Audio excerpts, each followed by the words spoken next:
Reka nsubire ndaguhe ikaze nshuti munywanyi wacu, ndaguhaye mwiriwe canke mwaramutse bivanye naho uherereye wumviriza aya makuru n'ibiganiro dutambutsa kuri imbonesha kure yacu ari no yanyu ya Burundi News TV.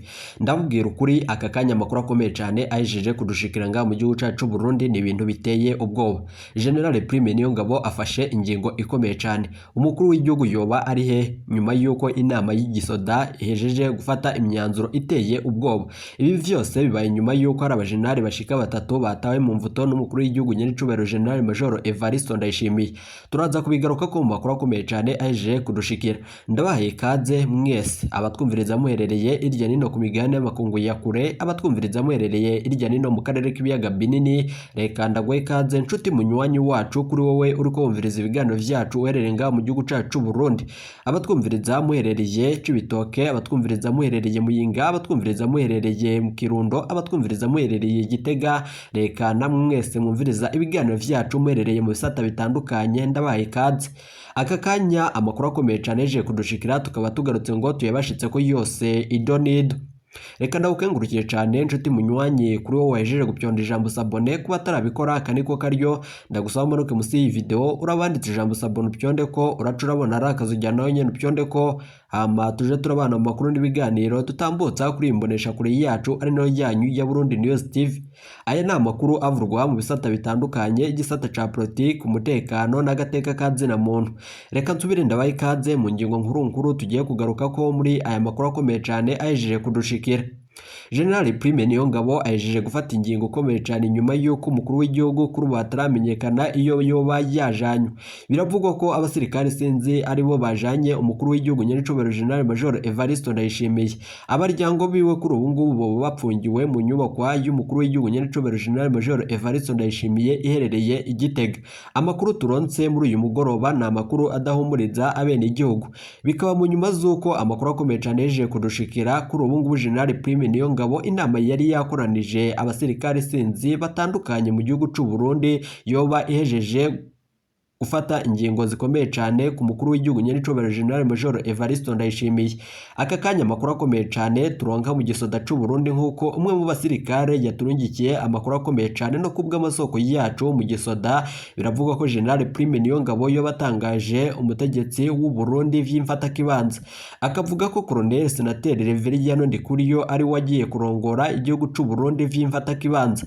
Amakuru akomeye cyane turaza kuyagaruka ko idonido ry'amakuru akomeye cyane ahejeje kudushikira. Ibi vyose bibaye mu nyuma z'uko mwumvirije amakuru akomeye cyane mu gihugu c'u Burundi ko General Prime Niyongabo afise umugambi wo gutembagaza ubutegetsi no kugandagura umukuru w'igihugu nyenicubahiro General Major Evariste Ndayishimiye.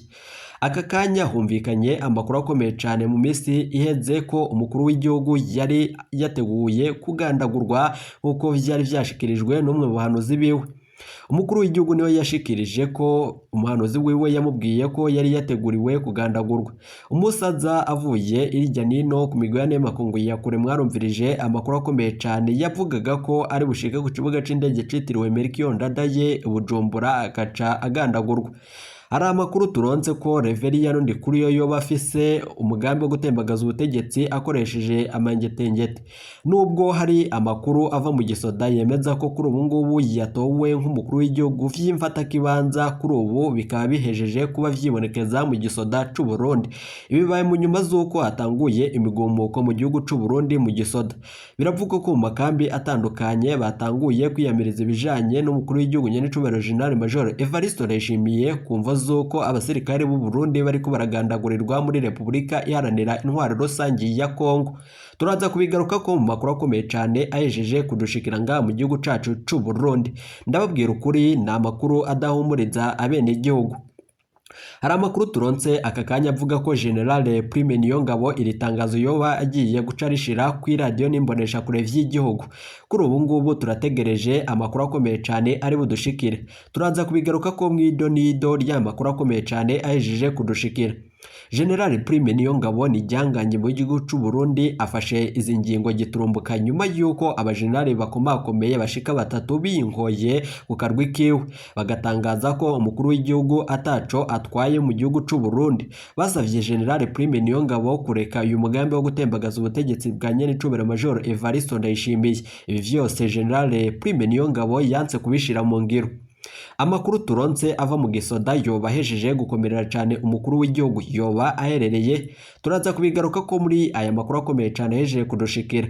Ibi vyose bikaba mu nyuma z'uko Kere Nkurunziza umuhungu w'umuhisi Petero Nkurunziza nawe yoba ahejeje gufata ingingo ikomeye cyane mu ibohero rikuru rya Gitega. Biravugwa ko General Alengiyome Bunyoni yoba agiye kugandagurwa nyuma y'amakuru akomeye cyane ahejeje kuja hanze. Umukuru w'igihugu Nyenicubahiro Major Evariste Ndayishimiye arakwiye gufata ingingo ikomeye cyane niba afise akaryo ko kurongora igihugu cy'u Burundi. Ibi vyose abene igihugu ntibashigikiye iyi migambi itandukanye igisoda cy'u Burundi kiriko catanguye. Bariko bariyemiriza ibijanye no kudandaza abasirikare b'u Burundi muri Repubulika Iharanira Intwaro Rusange ya Kongo. Hari abasirikare ibiziga vyabo vyanzwe gutangwa mu miryango y'ababo kumva zo kwanga ko abene igihugu batanguza imigumuko mu gihugu cy'u Burundi. Abasirikare b'u Burundi bariko baragandagurirwa muri FARDC ntibariko barunamirwa na leta yabarungitse yabadandaje amahera.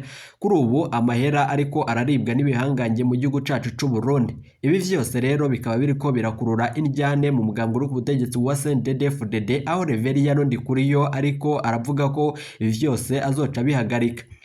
Amakuru adushikiye nuko hari n'abandi bari mu mugambi uri ku butegetsi wa CNDD-FDD badashigikiye ko Reveriyano Ndikuriyo yorongora igihugu cacu ciza cy'u Burundi. Ivyo vyose turaza kubigaruka ko mu makuru akomeye cyane hejeje kudushikira. Harimwo ibihangange bitandukanye vyatanguje imigumuko. Turaza kubigaruka ko muri aya makuru akomeye cyane ahejeje kudushikira. Igisoda cy'u Burundi gejeje gufata iyi ngingo ikomeye cyane nyuma y'uko umukuru w'igihugu Nyenicubahiro Major Evariste Ndayishimiye biriko biravugwa ko yoba yapfungiwe ahantu hateye ubwo. Kuri ubu ntarekuriwe gushira ahagaragara ijambo ku bene igihugu. Biravugwa ko kuri ubu abahinga mu vyerekeranye n'ubuhinga bwa none bo bahejeje gufatirwa na General Prime Niyongabo. Turaza kubigaruka ko mu makuru akomeye cyane ahejeje kudushikira ngaha mu gihugu cy'u Burundi. Ibijanye n'urusaku ruriko rubibonekeza ku bihinga ngurukana bumenyi rutandukanye ku bijanye n'umugambi wo gutembagaza ubutegetsi vyose vyo bigiye gufatirwa inyishu. Hari amakuru akomeye cyane turonse kuri ubu ngubu tugira ngo tuyatangurireko. Mu nyuma turaza kugaruka kuri aya makuru akomeye cyane ahejeje kudushikira mu gihugu cy'u Burundi. Nyuma y'uko bigaragaye ko kuri ubu igihugu cy'u Burundi coba kigiye kunonekara, kuri ubu ngubu Cibitoke Imbonerakure zirenga 600 zagiye gufasha imabaye. Kuva kuw'Imana uheze mwarumvirije amakuru atandukanye ko hari imbonerakure ziriko zirarungikwa. Imbonerakure abanywanyi b'umuhari w'urwaruka rw'umugambwe uri ku butegetsi CNDD-FDD nyinshi zarakoraniye ku mugwa mukuru wa komine Mabayi mu ntara ya Cibitoke buraruka bushira urengero bw'u Burundi. Abanyagihugu bavuga ko bafise ubwoba bw'ubwo bwishi bw'imbonerakure. Munisanteri nanone w'iyo komine aremeza ayo makuru akamenyesha ko baje bazanywe n'umugambwe. Amakuru akomeye cyane twahawe n'umwe mu bamenyesha amakuru akomeye cyane akorera ngaho, abanyagihugu bamenyesha ko izo mbonerakure zose zavuye mu ntara nshasha ya Bujumbura igizwe na Cibitoke, Bujumbura, Bubanza na Bujumbura Mayiro. Hari n'andi makuru akomeye cyane ko bacumbitse kuva ku mugoroba w'Imana ku mugoroba mu kigo c'imyuga ca Kibira ku mugwa mukuru wa komine Mabayi, aho bacumbitse mu birasi 8 vy'amashuri. Igikorwa cabo kubw'amasoko yacu nanone kwisoko mu mutekano atashatse ko tuvuga amazina yiwe amenyekana. Abanyagihugu bamenyesha ko izo mbonerakure zose zavuye mu ntara nshasha ya Bujumbura igizwe na Cibitoke, Bujumbura, Bubanza na Bujumbura Mayiro. Andi makuru biravugwa ko bacumbitse kuva ku mugoroba w'Imana ku mugoroba ku kigo c'imyuga ca Kibira ku mugwa mukuru wa komine Mabayi, aho bacumbitse mu birasi 8 vy'amashuri. Hari ayandi makuru kuri ubu ngubu igikorwa cabo turonse amakuru akomeye cyane kuri ico gikorwa. Ubwisoko mu vy'umutekano atashatse ko tuvuga amazina yiwe kumva z'umutekano wiwe no gufasha bagenzi babo bimabaye, kuko bobo kubw'iryo soko nyene badashoboye intambara kandi badashobora gukora ibitero ku rubuga kugira ngo barwanye umwansi banamutsinde. Kubw'isoko mu gisirikare riri aho nyene izo mbonerakure ziravuga amajambo mabi cyane abe urwanko no gutera ubwoba abene igihugu no gutera ubwoba abatavuga rumwe n'ubutegetsi abari mu wundi mugambwe. Twaje ngaha kugira ngo duhe ivyigwa izi mbonerakure zimabaye. mu kiringo c'indwi kuri ubu ngubu zibiri kugira ngo bashobore guhangana n'umwanzi. Intumbero yacu ni ukubigisha ibijanye no kugwana ibintambara ikomeye cane, imikenyuro ya gisirikare, gufata ibigwanisho, bikigishwa urwaruka rwose rw'umugambwe rw'inkona. Izina rihabwa umugambwe CNDD-FDD wo muri iyo komine, niko uwo mwigisha wabo ashimangira. Ku rutonde rw'ibizokorwa nk'uko abandanya, tuzobandanya ivyigwa vya gisirikare mu kibira mu kiringo kitari musi y'indwi. Ivyigwa bijanye n'ubuhinga bwo kugwana no kurasisha ibigwanisho bito bito n'ibinini binini bizokwigishwa urwo rwaruka rwa CNDD-FDD rutaramenyera intambara. Mu ntumbero yo kwinyegeza umwanzi, izo nyigisho zizotangwa mw'ijoro, bishikirizwa n'umwe mu mbonerakure arongoye umurwi w'abantu bashika 150.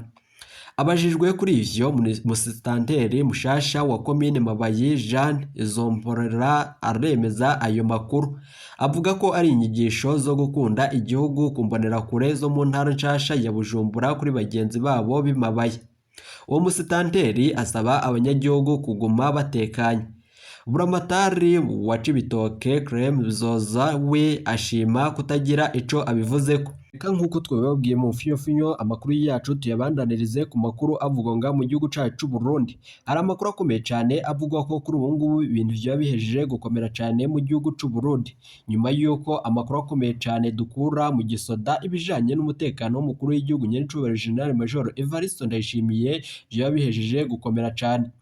Biravugwa ko General Prime Niyongabo afashe ingingo ikomeye cane giturumbuka nyuma y'inama yari yahuje abagenerali bakomakomeye n'abategetsi nga mu gihugu cacu c'u Burundi. Amakuru akomeye cane yandi ahejeje kudushikira, biravugwa ko General Alain Guillaume Bunyoni amagara yiwe yoba ageramiwe nyuma yuko amenyekanye umugambi ukomeye cane wo kumutorokesha ibohero rikuru rya Gitega. Hari amakuru avuga ko hari abigeme bashika 2 barungitswe mu ibohero rya Gitega bapfunzwe atadosiye ibihamye. Hari amakuru dukura mu gisoda yemeza ko General Prime Niyongabo afashe ingingo yo gutembagaza ubutegetsi umukuru w'igihugu Nyenicubahiro General Major Evariste Ndayishimiye agasubirizwa na Colonel Senateri Reveriyano Ndikuriyo vy'imfata kibanza. Turaza kubigaruka ko mu makuru akomeye cane abahejeje kudushikira nga mu gihugu cacu c'u Burundi. Ivyo vyose bibaye mu nyuma z'uko hari amakuru akomeye cane ahejeje kudushikira avuga ko umuhungu w'umuhisi Petero Nkurunziza yoba yahejeje gufata ingingo ikomeye cane aho yari yagiriye urugendo mu ibohero rikuru rya Gitega. Kuri ubu ibintu vya bihejeje gukomera cane. Biravugwa ko hari inyubakwa iherereye ahantu hatazwi na bamwe mu bihangange bikomeye cane mu gihugu c'u Burundi. General Prime Niyongabo yobahejeje kuyitahura nyuma yuko bivugwa ko abahagaritse umutima w'umuhisi Petero Nkurunziza aribo bigaruriye ayo matungo. None bikaba bivugwa ko kuyagabura vyabananiye, akaba ari nuzo mvo zoba zaratumye General Alain Guillaume Bunyoni atabwa mu mvuto agasabirwa gupfungwa vyo guherayo.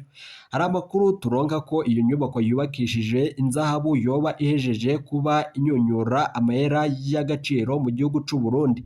Akaba ari navyo mwumvirije ko igihugu c'u Burundi catosekaye kubijanye no kubura amafaranga y'agaciro. Hari inkuru ikomeye cane turonka ivuga ko Keri Nkurunziza yoba ariko ararondera uwoba yaragize uruhara mu bijanye no kugandagura umuhisi Petero Nkurunziza. Ivyo vyose nk'uko tubandanya tubikora ko amatoza turabigushitsa ko kuri imbonesha kure yacu ari nayo yanyu ya Burundi News TV. Kuri iri genekerezo turabashitsa ko amakuru ajanye n'umugambi wo gukurako intwaro y'agahotoro nk'uko bishikirizwa na General Prime Niyongabo. Kuri ubu ngubu Colonel Senateri Reveriyano Ndikuriyo yoba asubiriye umukuru w'igihugu Nyenicubahiro General Major Evariste Ndayishimiye vy'imfata kibanza. Ni nyuma yuko ibi vyose biriko birakorerwa mu gisoda c'u Burundi no mu manama atandukanye ariko ntibishikirizwe abene gihugu. Biravugwa ko hari umumenyesha makuru yasubiye kunyuruzwa nyuma yo kwanka gushira amakuru akomeye cane ku radio n'imbonesha kure vy'igihugu. Ivyo vyose uwo mumenyesha makuru aho yoba aherereye turaza kubigaruka ko mu makuru akomeye cane ahejeje kudushikira. Ni nyuma yuko abaryango biwe baturungikiye ubutumwa buteye ubwoba kubijanye n'inyuruzwa ry'uwo mumenyesha makuru yahora akomeye cane ku radio n'imbonesha kure vy'igihugu. Turaza kubigaruka ko muri aya makuru akomeye cane tubarungikira n'amasanamu ateye ubwoba yafashwe aho hariko harakorwa inama mu gisirikare irongoye na General Prime Niyongabo. Mwarumvirije amakuru ahejeje iminsi itari mike hibonekeza ibijanye n'umugambi wo gutembagaza ubutegetsi. Ayo Reverien Ndikuriyo, umukuru w'umugambwe uri ku butegetsi wa CNDD-FDD, yari yagendereye amakampi y'igisirikari atandukanye mu gihugu c'u Burundi. Bikavugwa ko General Prime Niyongabo kuri ubu ngubu ari we arongoye igihugu, kuko umukuru w'igihugu nyaricubahiro General Major Evariste Ndayishimiye atarekuriwe kugira ico ashikiriza ku bene igihugu. Nyuma yuko amakuru akomeye cane ahejeje kudushikira ngaha mu gihugu c'u Burundi, biravugwa ko ku munsi w'ejo haheze kw'igenekerezo rya 15 Munyonyi umwaka wa 2023 Cibitoke mu nyubako ya Bunyoni, inama giturumbuka yahabereye irongowe na General Prime Niyongabo. Hari ingingo nkuru zafatiwemo. Ivyari ku murongo w'ivyigwa ni ibintu bikomeye cane turi buze kugaruka ko mu makuru akomeye cane aza. Kuri ubu ngubu ibintu vyaba bihejeje gukomera cane, igisirikare c'u Burundi coba kigiye gutangura imigumuko. Biravugwa ko igisirikare c'u Burundi kitashimye kuvuga ibijanye n'uko abasirikare b'u Burundi bariko baragandagurirwa muri Repubulika Iharanira Intwaro Rusangi ya Kongo. Mu majambo akomeye cane, umukuru w'igisoda General Prime Niyongabo yashikirije abasirikare sinzi bari bitabiriye iyi nama.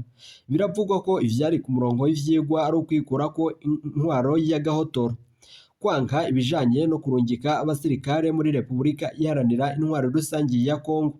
Yasavye abandi basoda ko uru rudandazwa ruhagarara. Amakuru akomeye cane nuko umukuru w'igihugu nyaricubahiro General Major Evariste Ndayishimiye we yoba yafatiwe ingingo ikomeye cane kuri ubu ngubu, kuko atarekuriwe kugira ico yatangaza. Birahejeje kudushikira ibintu bikomeye cane mu gihugu c'u Burundi.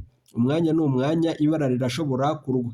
Hari amakuru akomeye cane avuga ko hari abajenerali bashika 3 batanguye kwigumura kandi bakava kuri aka karwi kinyegeje inyuma y'umugambi wo gutembagaza ubutegetsi bwa nyaricubahiro General Major Evariste Ndayishimiye.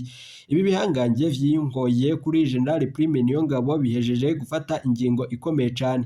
Ibi bibaye nyuma yuko umushikiranganje wa mbere Gervais Ndirakobuca kuri ubu ngubu atari ngaha mu gihugu c'u Burundi. Biravugwa ko ari we yahora arungikira umukuru w'igihugu nyaricubahiro General Major Evariste Ndayishimiye amakuru yavuye mu nama yari yakoreshejwe na General Prime Niyongabo. Ariko kuri ubu ngubu ibintu vyahejeje gukomera cane.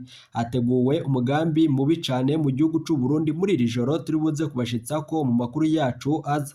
Arajyandi makuru avuga ko Colonel Senateri Reverien Ndikuriyo nawe nyene yoba ahanganye n'umukuru w'umugambwe utavuga rumwe n'ubutegetsi wa CNL Agathon Rwasa. Umugambi wo kugandagura uwo mukuru w'umugambwe woba uhejeje gukomera cane. Ni nyuma yuko Agathon Rwasa nawe yoba afise imbaraga zikomeye cane kuba yahangana n'uyu Colonel Senateri Reverien Ndikuriyo. Ibiriko biraba mu gihugu c'u Burundi birateye ubwoba cane. Ariko ngaha kuri Burundi News TV turabigaruka ko makuru akomeye cane abahejeje kudushikira.